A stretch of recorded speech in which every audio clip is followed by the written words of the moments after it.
This is Sally, and I'm here with my new friend Taja, and we are here for Facebook Live. I got my miracle. So I was talking with Taja a few minutes ago, and I was just learning more about her and her trip here, and I want her to share that with you all.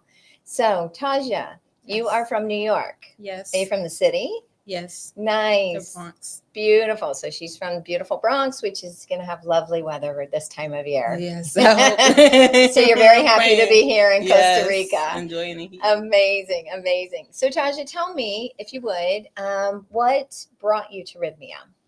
Well, as a Santera, I've been looking for a lot of clarity and I've been looking for a lot of answers within my religion. Mhm. And being able to connect and understand and hear my spirit guides versus just like hearing the noise. Mhm. And with Rhythmia, I was able to get the clarity to understand the meaning of my name, the meaning of why I joined Santeria in the first place, why I decided to be initiated.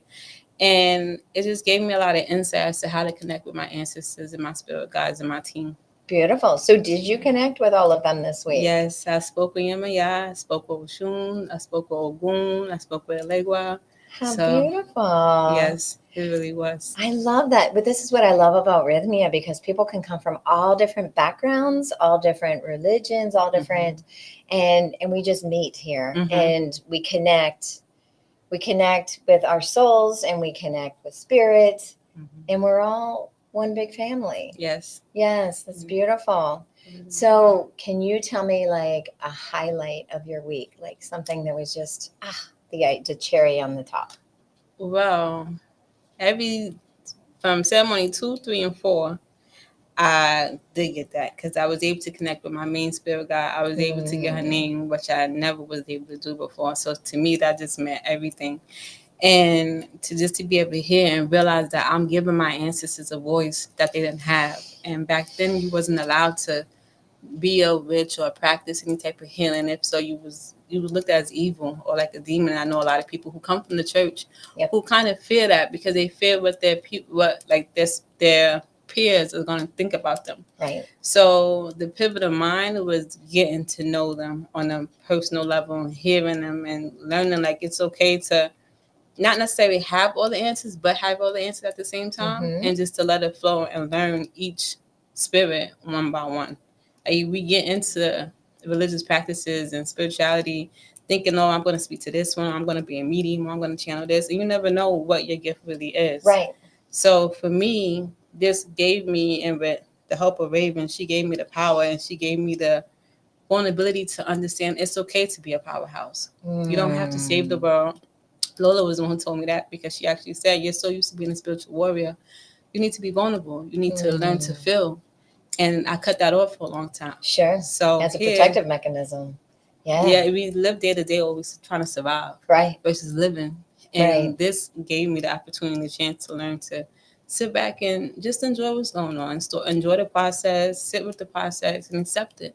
It's okay to not always save the world, but to save yourself first. Because Oh, before you save the next person, you have to do that for you. a Because if hundred you can't do it for you, percent. how can you do it for somebody A else? 100%. I So, used to be a flight attendant. And what did I say in my little speeches, right? Put mm-hmm, your mask on first. mm-hmm, So if you're no good, you can't help anybody. true. So that's beautiful. I'm glad you Mm-hmm. applied that and you had help from some of the most amazing women here. Yes, yes. Yeah, we've got some True powerhouse. powerhouses Yes. here, right? And then so beautiful you could connect with them hmm because they're And I love how it's so down to earth. So you're able to speak to them. It's not mhm. like you get starstruck and kind of because it is Ah, like, wow, this person was able to do this for me and do that for me. But they sit and they talk to you and they understand and they ask you like how you're feeling, how's that's going on. Because a lot of people do work but don't sit with you after the work. So to mhm. have that and to be able to see them walking around just like we're all regular people, Right, it's very humbling and right. it's really, really a gift. Because I we're all really regular enjoy that. people. Yes, And yes. you would do the same, I would assume. Yes, of course, Right? You of wouldn't see course. yourself. So No, that's you're beautiful. never above anybody. You always Right. gotta see people with empathy and understand where they're coming from. Right. So That's I appreciate that a beautiful. lot. Amazing, amazing. May I ask you, like, besides wanting to search for your spirit guides and do deeper work with your ancestors, was there like a catalyst that was like, oof, like I gotta get? I got to go do something and really help me find answers? Was there some big catalyst in your life that shifted? I can say like when I first signed up for Rythmia, Mm-hmm. I was working on a nonprofit. Yeah. And I didn't know exactly how I would direct it. Mm-hmm. And the way that Jerry has given a space for people to just come. He doesn't have to necessarily be there with you, but he Right. gives you a space to be open, to find love, and to connect with other people. Yes. It gave me that insight. Like, you can do this. It Right. is available, and people do need it. Yes. So for me to see this whole thing experience was a catalyst for me, because just to see how everybody just like genuinely loved each other and like was able to love on each other, Mm-hmm. not judge anything, no matter what your background was. Right. That to me was the biggest takeoff. Beautiful. Yeah, Jerry has created a beautiful space here. Jerry and the medicine and Jeff and the whole team have been just changing the world. The medicine alone, that's Mm-hmm. that is a Yeah, big the thing. medicine is our driver. Yes. For sure. Yes, For sure. very That's appreciative. beautiful. So when you go back home, do Mhm. you have people in your life that you're like, we don't want to go home and say, you need this, but to go home and they're going to just see, wow, she got answers. She looks so peaceful. Like years have been peeled off of her face. Like really, right? Yeah. Don't we look younger at the Yes, end of the everybody looks week? bright. Everybody, And the light. eyes are bright, the skin is bright, but yeah, you're physically like lighter. Mm-hmm. Yeah. So I'm excited for you to share this when you go home with your friends and family. Yes. Do you have people that are like just waiting to hear your story? Yes, I have my one best friend. She's been waiting because she didn't know what it was. So when she just found out maybe like a week before I came. Mm-hmm. She's like, what is that? I know you're going, but what is it exactly? So I tried to give her like an overrun, but it's kind of hard to explain when you don't really know. Right. So I gave her that. So I know she's waiting on that. And I know Beautiful. she has some things that she might need to heal. So I'm going to see if she's open to it. My brother, definitely, because just I'm the oldest of 7. Oh, wow. So Okay. my youngest but closest brother, we're 2 years apart. He's definitely open to it, and I'm gonna take this to him because I really think that he can use it. So good. Yeah. So what would you say to somebody who said, I'm thinking about going to Rhythmia, but I'm not sure? What would you say to that person? Don't think. It's kind of like what we tell you down here. Don't think. Just follow. Listen to your soul. Listen to your spirit. Listen to that still small voice inside. So you don't know what it's calling you for, right? And you'll be amazed. You'll be amazed, and like you can't even put it in words because just the beauty in it in itself is just is speechless. Like there's no words for it, and that fulfillment that you get. I know for me personally, I can't even begin to put on words like how appreciative I am of everything. So if you feel that call, just go ahead and take it. Beautiful. Take it. You were so quiet during the week, and I think this is a beautiful opportunity to give you that voice. Yes. So you get to say hi to all of our Facebook friends. Yes. So this beautiful woman, Taja, you said you learned what your name meant this week? So I'm initiated into Santeria, which some people, there's parts of it where it goes into Ifal, Lukumi. There's an Afro-Cuban side of it. There's an African side of it, which is Ifal, and there's a Cuban side, which is more of like the Palo and the Santeria and the Lukumi side. And I was initiated last year as a Santera. So when you go through initiation, they give you a new name. So my name was Mobu Chaye, and everybody was like, what? That's not a real name. But I was told from the person who, the Oba who gave me my name, that your name is really rare. I can count on my hands how many people have your name. And you're probably not going to find anybody who has your name now because they might have passed. But he told me my name meant the grace to speak to Arisha. And my padrino, my madrina, they're like, oh, he's little. You don't know if he knows what he's talking about. And they tried to change it to Mobo Aye. And for some reason, that just never sat with me. I'm like, no, because he told me what it meant.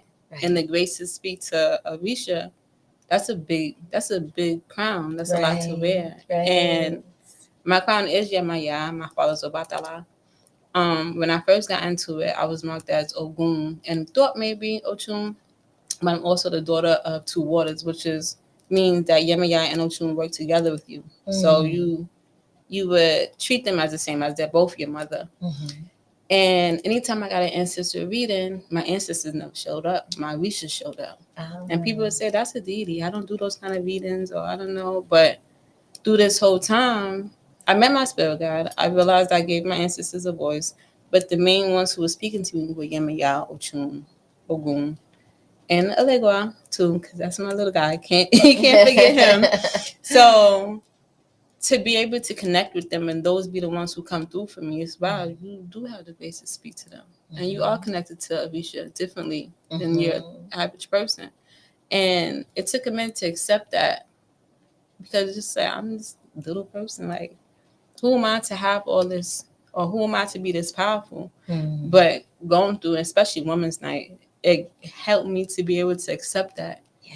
And just walk with it with a proud, just be proud of who you are 100%. And embrace it. Yeah. So, yes. Yes, that was a big Lady, thing. wear So your crown. Yeah. You got it. Yes. You're a goddess. Yes, and I love it. Yes. That's so beautiful. I mean, yeah, sometimes when you're quiet, you know, you can be overlooked. Mm-hmm. And you have a voice. You have a beautiful voice. You have a beautiful presence. Thank you. And I thank you. I thank you for coming. Thank you. Yeah, no worries. No worries. Yep. So any last words for our audience? No. Well, can I talk about my nonprofit? Sure. Well, I'm looking to give a space to women who's been through like domestic violence or been through hardship or have their insecurities. And my nonprofit is called Pretty Girl Survival, which is where people are able to have a space to feel safe, where women can come and talk about their issues. And a lot of times women go through domestic violence and a person will say, oh, just call the cops or just do this. And they don't realize what they go through and how hard it is sometimes to get out of that relationship. And I was once that person, but girl, you don't need him. Leave them alone, whatever. But going through that myself, right, I have an empathy for them differently now. And I hold a different space for them because it can be hard. And sometimes if you don't have that person to speak to, you don't feel safe. Nope. And your family's not going to understand it. Right. But as another person or another woman who's been through that, you can say, look, I understand. It's okay. And you're not wrong. It's not your fault. Don't take this on yourself. Right. You can make a difference. And you can still be the mother without him. You don't have to feel like you're stuck. Because you don't know your next direction. You don't know where your next meal is going to come from because you depend on this place for so long. So, but this gave me the courage and just the how you say, the guidance to give that to the next person and to reach that out. And I would encourage them as well to take plant medicine because it's stuff deep rooted in that we don't realize, and we carry that from our moms, we carry that from our grandmothers, and it's not your burden to carry. Right. So to release that and to let that go, I feel like all women should do that. And I feel like you're not alone and they should know they're not alone. Right. And I think a lot of women, because they isolate, think they're alone. And then you can come down here and drink the plant medicine and, you know, get done in a week what it could take years to correct in talk therapy. And really just get to the root of the issue, because there's a root there. If that's happening in your life, speaking to the women, if that's happening in your life, there's something there, whether it's ancestral or whether it's just something like a low self-esteem or whatever the case may be. But you can come down there. Do you feel like you've cleared all of that out and and then given you direction for your nonprofit?